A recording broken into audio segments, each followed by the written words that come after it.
Alors, on en était au niveau du coup perpétré par la milice terroriste du régime de Yaoundé sur la route de Bamenda Babadjo dans la nuit du 8 au 9 septembre 2018 et la destruction de 4 à 5 bus de l'agence Amour Mesa. Alors je me posais la question de savoir où étaient les militaires en ce moment-là pour intervenir. C'est la preuve justement que l'objectif c'était de manipuler l'opinion internationale, la presse internationale, les ONG internationales, en leur faisant croire que ce sont les Amba Boys qui l'ont fait, et surtout qu'à cette époque-là, le régime de Paul Biya venait de signer des contrats avec les entreprises de lobbying américaines qui devaient se saisir de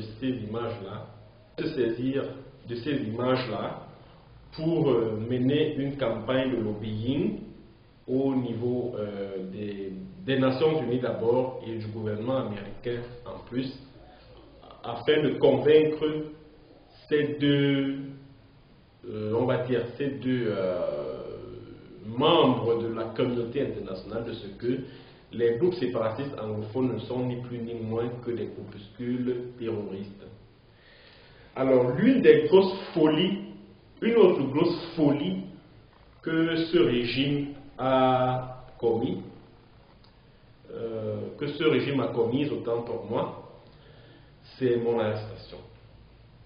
Vous savez, je n'aime pas trop parler de moi quand je fais une analyse d'un phénomène. Je n'aime pas trop parler de moi, mais mon arrestation va vous permettre de comprendre toute la stratégie mise en place par ce régime-là pour contenir la montée, c'est-à-dire que le soulèvement armé, le soulèvement populaire en zone anglophone. Parce que vous savez, la presse est quelque chose de très important pendant un conflit. Pendant un conflit, un journaliste peut permettre d'enflammer, de mettre de l'huile sur du feu, tout comme il peut aider, il peut contribuer à apaiser les cœurs. Bon, or, le régime de Yaoundé, pendant que j'étais encore au Cameroun et que je rapportais les faits qui étaient portés à mon attention sur le terrain, aussi bien sur urinews.com que sur ma page Facebook et sur cette page YouTube, le pouvoir de Yaoundé m'avait déjà mis sur la ligne de mire. Et ça, c'est pas moi qui le dis, c'est le bandit de la CEMIL, là, le colonel Bankui, qui m'a fait arrêter, qui m'a fait enlever, kidnapper, le 23 octobre 2018. C'est lui qui le dit au responsable du syndicat national des journalistes du Cameroun dans la région du centre, Iba Thierry. Il lui dit que j'étais déjà dans la ligne de mire des services de renseignement camerounais. Ça veut donc dire que pendant que j'étais en train d'écrire des articles sur le problème anglophone, sur que j'étais en train de rapporter les faits qui me provenaient du terrain, le pouvoir de Yaoundé m'avait déjà mis en ligne de mire, dans sa ligne de mire. Et j'ai appris par la suite, peut-être, et c'était tout récemment même d'ailleurs, que en fait c'est la présidence de la République qui a ordonné mon arrestation. Bon, pourquoi mon arrestation s'imposait? Parce que vous savez, dans le régime de Yaoundé a mis en place une stratégie de communication. Toute l'information doit venir de lui. Toute l'information sur la guerre en zone anglophone doit venir de lui. Quand vous avez une information qui contredit ce que le pouvoir veut faire passer, vous devenez un ennemi. Parce que la stratégie de la com mise en place par le pouvoir de Yaoundé, c'est que, le régime, l'armée est en train de gagner la guerre. 2, l'armée est proche de la population. L'armée ne terrorise pas la population. 3, les groupes séparatistes, les Amba Boys, sont des terroristes. Voilà donc les 3 points sur lesquels porte toute la stratégie de communication du régime de Yaoundé. Un, l'armée est en train de gagner la guerre. Deux, l'armée n'est pas en train de terroriser les populations. Trois, ce sont plutôt les séparatistes armés qui sont des terroristes, des sécessionnistes. Or, moi, dans tout ce que j'écrivais, dans tout ce que je disais, c'est-à-dire que je venais brouiller cette stratégie-là. C'est pour cela que ma tête a été mise à prix. Et c'est la raison pour laquelle j'ai été enlevé par les services de l'assassin du criminel Émile Bancui à la CEMIL le 23 octobre 2018, où j'ai été, avant d'être jeté en cellule au CED. Vous voyez un peu? Alors, l'objectif justement, c'était de me faire taire. Pourquoi? Parce que je me souviens quand j'étais déjà à la prison centrale de Yaoundé, il y a un ami de la famille, un pasteur qui est venu me voir, il est venu me rendre visite et il est venu pour qu'on prie. Alors, je me souviens, c'était un mardi. Il est arrivé, puis on s'est assis, parce que ceux qui connaissent la prison centrale de Kondengui, il y a un hangar là, juste en face du bureau, quand vous entrez au niveau de la grande cour là, il y a un hangar là où les femmes vendent un peu de tout, c'est là où on s'est assis. Bon, je lui ai fait part de ce que, on était en train de causer. Après, il me dit qu'il a discuté avec quelqu'un, un ami qui travaille à la présidence, et il lui a parlé de moi, et l'ami en question lui a dit: ah, c'est le journaliste là? Ah, ok, on verra ce qu'on peut faire pour lui, mais à condition qu'il ne parle plus.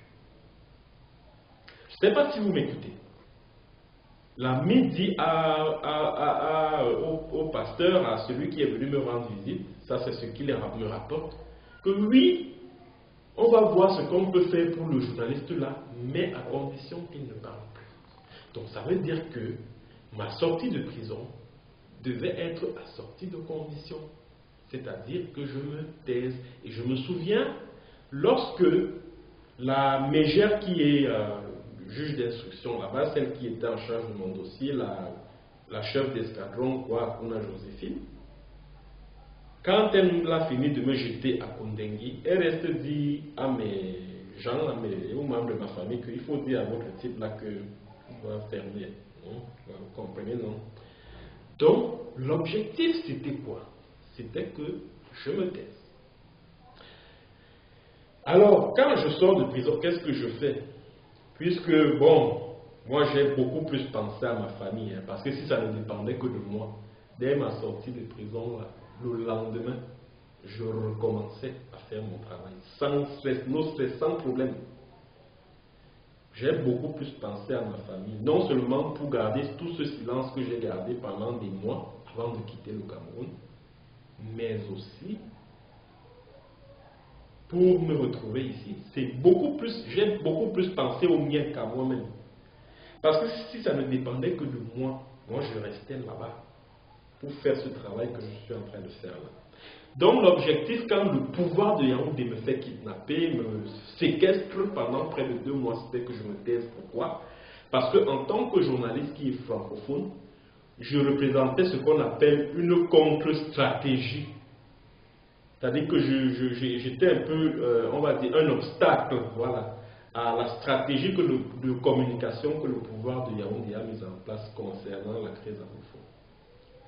Et c'est la raison pour laquelle, je ne sais pas, quand moi je partais même du Cameroun, peut-être qu'ils ont dit que c'était aussi une bonne idée de ma part, c'est-à-dire que rester un peu tranquille pendant tout ce temps et les endormir, leur donner l'impression que je suis passé à autre chose.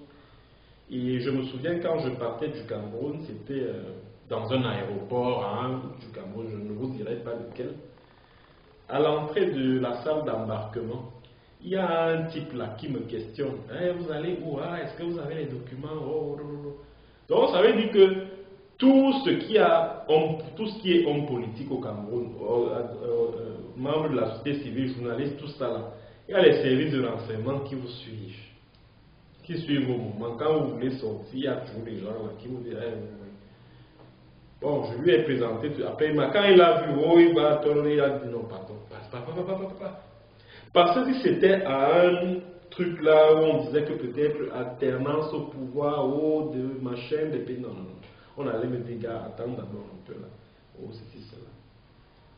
Donc c'était aussi pour moi une stratégie pour sortir du pays en douce et venir ici continuer mon travail de journaliste ici parce que honnêtement je ne pouvais plus le faire étant au Cameroun de peur que je puisse, parce que moi je suis un cadavre ambulant. C'est beaucoup plus les miens aux miens que moi je pensais pour sortir. Voilà une autre bêtise, une folie que le pouvoir de Yaoundé a commise, c'est de me mettre en prison. Alors, une autre connerie de ce régime-là, quand j'étais en prison, il a créé le centre de désarmement et de démobilisation et de réinsertion. Vous êtes en guerre avec les gens. Et c'est la preuve justement que ce régime-là a perdu cette guerre. Vous ne pouvez pas être en train de guerroyer avec les gens. Après, vous leur dites, hey, il faut baisser les armes là, déposer les armes là. Si vous ne déposez pas, on va vous écraser. Allez, venez ici. Vous avez le centre de DDR là. Allez entrer là-bas. Et patati et patata. Mais je dis, vous qui gouvernez à Yaoundé là, vous pensez sincèrement que qui parmi ces gars-là peuvent déposer les armes? Qui parmi ces gars-là peuvent déposer les armes? Qui? Des gens qui sont là, des jeunes gens, ils ont tout perdu. Vous avez tué leurs parents, leurs frères, leurs mères, leurs soeurs. Vous avez violé leurs soeurs, leurs mamans. Vous avez brûlé les maisons, brûlé les échoppes, brûlé les motos. Parce que la plupart de ces enfants-là qui ont été obligés de prendre les armes, même comme Paul Biya disait récemment que non, c'est parce qu'on leur a lavé la cervelle, on les a endoctrinés. En réalité, c'est des gars qui ont tout perdu. On a brûlé la moto, on a brûlé la maison. L'armée, justement, a brûlé la moto, brûlé la maison, massacré toute une famille. Et vous pensez qu'un jeune garçon qui a tout perdu, qu'est-ce qu'il lui reste à faire? Il prend les armes pour se venger. Alors, vous venez comme ça, vous qui avez brûlé sa maison, vous avez tué un membre de sa famille. C'est vous, ce criminel-là, qui venez lui dire que, écoutez, vous venez lui dire que déposez vos armes. Et vous pensez qu'il va les déposer? Et c'est la raison pour laquelle, pendant le grand dialogue national là, qui s'est déroulé, le grand dialogue national qui s'est tenu au Palais des Congrès à Yaoundé, du 30 septembre 2019 au 4 octobre 2019, tous les ex-combattants qu'on voyait, c'était des faux. C'était des faux. Et je vais même vous dire, et ça j'ai même écrit tout un article dessus, certains émissaires du pouvoir de Yaoundé étaient obligés d'appeler des généraux séparatistes au téléphone que ouais, pardon, venez ici seulement, venez seulement signer, on va vous donner un peu d'argent, on va vous envoyer en Europe. Donc on était obligé de supplier, le pouvoir de Yaoundé était obligé de supplier les vrais Amba Boys pour qu'ils viennent participer au dialogue. Mais on vous dit qu'on a créé un centre de désarmement et réalité. Vous pensez que qui peut entrer là-bas? Un vrai, genuine Amba Boy peut déposer son arme et entrer dans les machins là. C'est pour ça que beaucoup de gars qui sont là-bas, la plupart même c'est des prisonniers qu'on a sortis de prison pour venir donner l'impression à la communauté internationale que non, vraiment, vous voyez donc que ces gars-là, ils sont manipulés et tout ça là. C'est pour ça qu'ils sont, certains ont été obligés de répondre à l'appel du gouvernement, de déposer les armes et d'être réinsérés dans des centres de désarmement et de démobilisation. Vous pensez que qui peut acheter cette version-là? Qui peut acheter ça? Personne, aucun Amba Boy vrai qui a véritablement combattu pour la libération du Southern Cameroun. Aucun. Je dis bien aucun ne peut déposer les armes. Aucun. Aucun ne peut déposer les armes. Aucun. Demandez aux jeunes qui sont dans les centres DDR là, surtout certains de mes confrères journalistes là, posez la question à l'un d'entre eux là, que vous avez été dans les groupes armés, qui était votre commandant en chef sur le terrain? Comment il s'appelait? C'était général qui, colonel qui?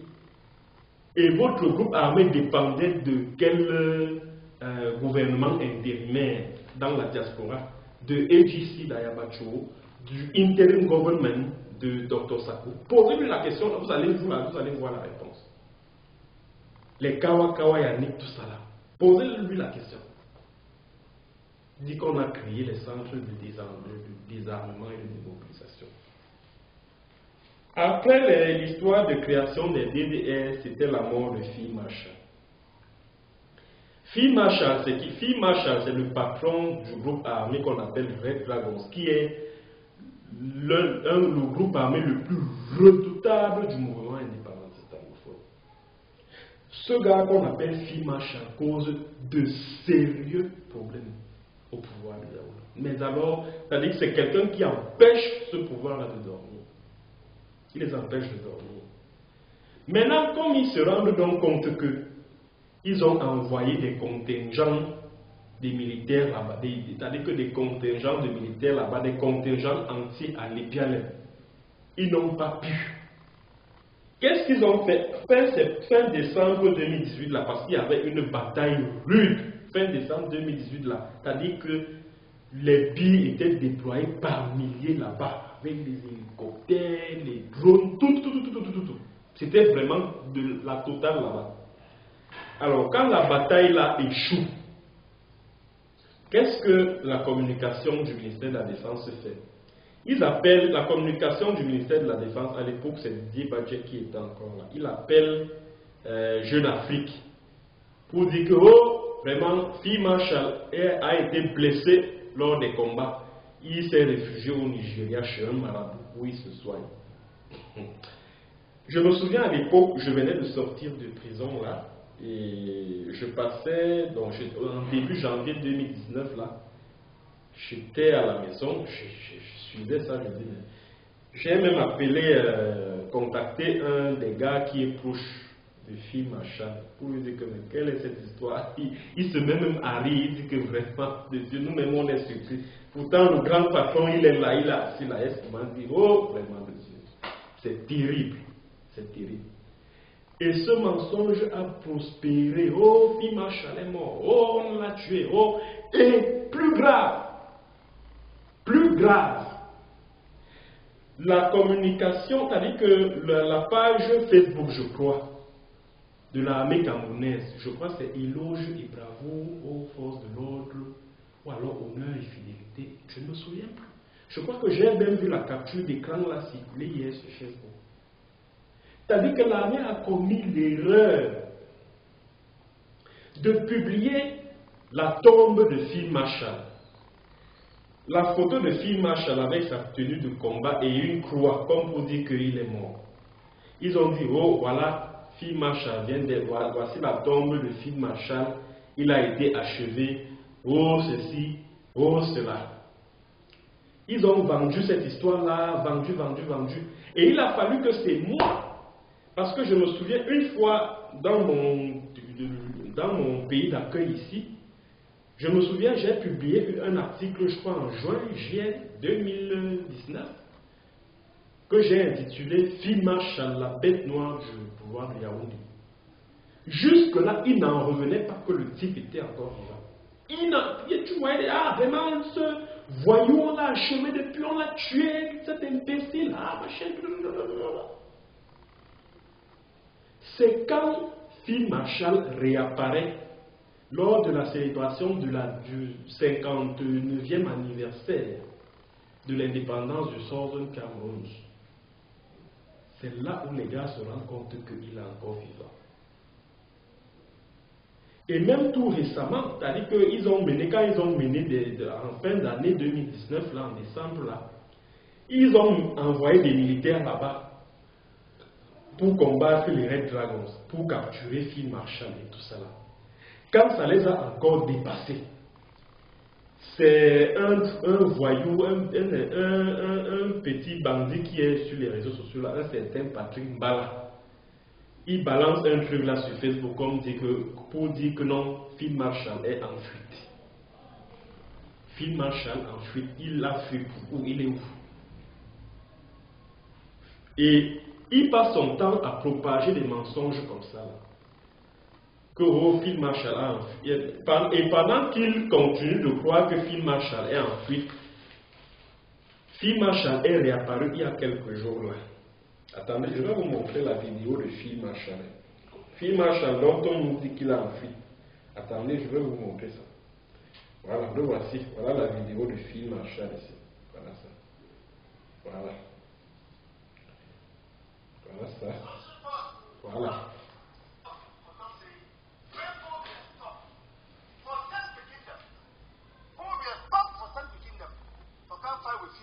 Because they are soldiers them, they not get level for fight with Marshall. Nonsense people. Huh? Pay them. Et à ça, il faut que j'arrête ça rapidement. Non, non, non, non, non, non. Allez, voilà. Parce qu'il dit des choses après là que je n'aimerais pas que ça rentre dans vos têtes. Voilà, vous avez donc la preuve que Phil Marshall, 1, il est vivant, il n'a jamais été tué. 2, il n'a jamais tué. Et j'en profite pour attirer l'attention de ceux qui propagent ces fausses informations. Moi, je pense que, ça c'est mon point de vue, hein, c'est aussi un conseil que j'apporte. C'est vrai que dans toutes les guerres, il y a toujours un volet propagande et tout. Mais propagande ne veut pas dire mensonge. Propagande ne veut pas dire mensonge. Vous pouvez par exemple dire que oui, nous avons mené une bataille et nous avons tué peut-être 15 Amba Boys. Ça, vous pouvez le dire. Mais vous ne pouvez le dire que quand vous avez effectivement tué des Amba Boys, même si c'est 4, même si c'est 5 que vous avez tué, vous devez dire que non, nous en avons tué 15 ou 20. Ça, c'est la propagande. Mais quand vous êtes allé massacrer des civils quelque part, dans un village, et puis après vous venez dire que non, 27 sécessionnistes ont été tués, là c'est déjà le mensonge, ce n'est plus la propagande. Parce que, imaginez un peu, vous de la communication du ministère de la Défense, là, vous avez passé le temps à dire aux Camerounais que le patron des Red Dragons, Phil Marshall, a été tué. Vous avez passé le temps à propager ce genre de nouvelles sur les réseaux sociaux. Bon, imaginez alors quelle idée peut se faire un Camerounais qui tombe sur la vidéo de Phil Marshall que je viens de produire là, et qu'il se rende compte qu'il a été roulé dans la farine. Quelle idée va lui venir en tête? L'idée qu'il aura en tête, c'est qu'il y a problème quelque part. C'est que l'armée ne s'en sort pas sur le terrain. Aussi simple que ça. Et pour donner l'illusion ou l'impression aux populations que l'armée tient le bon bout, on propage ce genre de mensonge. C'est déconseillé en stratégie de guerre. C'est-à-dire que quand on fait une communication de guerre, on ne ment pas. On peut dire une partie de la vérité ou alors une demi-vérité, mais le mensonge est proscrit parce qu'il coûte extrêmement cher.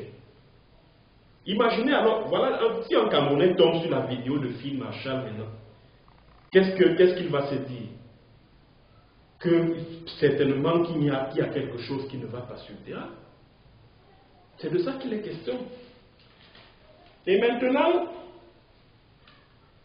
quand 2009, quand l'année 2009 est entamée, maintenant la stratégie utilisée par le pouvoir de Yaoundé, c'est la stratégie des... Bon, c'est vrai qu'il y a des kidnappings contre rançon par les milices du pouvoir de Yaoundé qui continuaient dans leur sale besogne. Mais il y a aussi et surtout les décapitations. C'est-à-dire qu'on tue soit un policier, soit un gendarme, soit un militaire anglophone, beaucoup plus, parce que c'est beaucoup plus les anglophones qui sont ciblés dans cette stratégie. On tue un policier, un gendarme, un militaire ou un enseignant ou je ne sais trop quoi. On tue, on décapite, on filme et on envoie sur les réseaux sociaux de manière à convaincre les internautes, l'opinion nationale et internationale de ce que voilà ce que les séparatistes font. Ils tuent, ils décapitent, ils font ceci. Par conséquent, c'est un groupuscule terroriste, c'est un groupuscule de bandits, d'assassins, de criminels. déconstruit l'image de l'adversaire. C'est une stratégie. Bon, sauf que le pouvoir de Yaoundé, dans cette autre folie, n'a réussi à convaincre personne. Mais alors, personne. Pourquoi je le dis? Je prends juste un seul exemple. Un seul, pas plus. Celui de Florence Ayafor, la gardienne de prison qui a été tuée le 29 septembre 2019. Alors, pour le régime de Biya, il fallait démontrer aux diplomates occidentaux qui étaient présents au grand dialogue, parce qu'elle a été tuée la veille de l'ouverture du grand dialogue national. Alors, il était question de donner l'impression aux diplomates occidentaux qui étaient présents que, vous voyez, nous avons adressé des invitations aux séparatistes, ils ne sont pas venus. Regardez alors ce qu'ils font sur le terrain. Ils ont tué une pauvre femme, une gardienne de prison, Florence Ayafor. Ils sont même allés jusqu'à décapiter, couper la tête de cette gardienne de prison. Ils ont filmé et ils ont balancé sur les réseaux sociaux. Alors que c'est Atanganji qui a commandité le coup avec ses milices qui sont sur le terrain, en complicité avec le bandit qui est en Angleterre, la Makontripi Tripipoden. Il fait souvent que Makontripi Tripipoden. C'est lui, Makontripi Tripipoden, qui est complice de ça. Parce que c'est lui qui a été le premier à diffuser cette vidéo sur son site internet makontripi.com. C'est lui. Bon, maintenant l'objectif donc c'était de convaincre beaucoup plus les États-Unis de ce que ce sont les séparatistes qui l'ont fait. Or, mal leur en a pris. Les États-Unis, à travers son ambassade, à travers leur ambassade à Yaoundé, ont demandé au pouvoir de Yaoundé d'ouvrir une enquête sur ce meurtre, sur cet assassinat, de rattraper les présumés coupables et de les traduire en justice. Donc, si les États-Unis sont allés jusqu'à demander au pouvoir de Yaoundé de traduire les présumés auteurs de ce crime en justice, ça veut dire que ce sont des personnes sur qui le pouvoir de Yaoundé peut facilement mettre la main. Ça ne peut pas être donc des séparatistes, puisque les séparatistes combattent, on va dire, combattent avec le pouvoir de Yaoundé. Donc le pouvoir de Yaoundé ne peut pas facilement mettre la main sur les séparatistes. Le pouvoir de Yaoundé ne peut mettre la main que sur ces jeunes gens qui sont proches de lui. C'est ce que ça veut dire. Alors, quand le pouvoir de Yaoundé se rend donc compte que ça n'a pas donné, surtout que moi-même, j'ai mené une série d'enquêtes en rassemblant un certain nombre d'indices, de témoignages et tout, où j'ai réussi à démontrer que ça c'était un crime commandité depuis le sommet de l'État du Cameroun à Yaoundé. Moi je pense que c'est beaucoup plus mes articles qui ont mis la puce à l'oreille des chancelleries occidentales. Parce que je me souviens, il y a un confrère journaliste de France 24 qui m'a contacté par rapport à ce problème de Florence Ayafor. Je lui ai tout expliqué, ma démarche et tout. Il a été convaincu de ce que, en réalité, c'est ça. Il m'a donné raison. Donc, le pouvoir de Yaoundé se rend donc compte qu'il a également échoué à ces niveaux. Puisque les Occidentaux savent déjà que le pouvoir de Yaoundé a des milices criminelles là-bas qui commettent des atrocités, etc. etc. Qu'est-ce qu'il faut? Qu'est-ce qu'il fait? Bon, c'est vrai que les décapitations ont continué et tout. Ça a continué de plus belle. Parce qu'il y a eu l'officier de police Mouana en novembre 2019 qui a été décapité du côté de Bamenda. Et il y a même eu Seta Kevin, tout récemment là, l'infirmier caporal là, Seta Kevin, qui a été tué, décapité en Bengui par la même milice terroriste du pouvoir de Yaoundé. La même milice. Parce que Seta Kevin devait aller au Koweït, donc il avait déjà obtenu un visa koweïtien, un visa touriste. Parce qu'il était maltraité par